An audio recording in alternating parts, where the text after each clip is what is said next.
蛇会不会像人一样的打呼噜？首先呢，要确定蛇会不会睡觉。因为我们平常为啥？因为我们没办法发现蛇是不是在睡觉，因为蛇永远是睁着眼睛的，所以你没办法判断它是不是在睡觉啊。当然了，蛇肯定会睡觉，但是呢，它这个不像人一样那么睡啊那样的。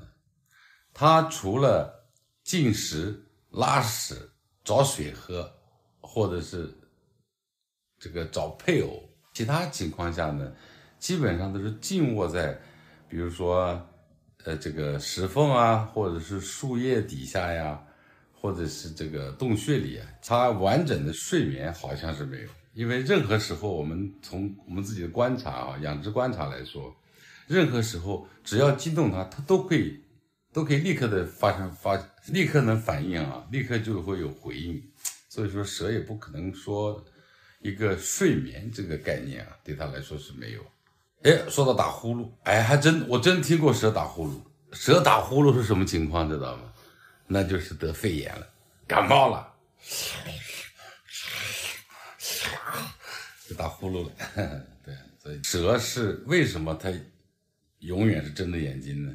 因为它没有眼睑，就眼皮是这么说。它这个不像我们人呢，睡觉了，眼睛闭上，睁开，闭上啊，它没有这个东西，所以说它永远是眼睛是张开在那的感觉。但是呢，大家会想，它永远睁开，那眼球会不会被这个，那不很容易受伤吗？没有的，它在眼珠子外面有一层透明的鳞片，包裹着，保护着的，就这样。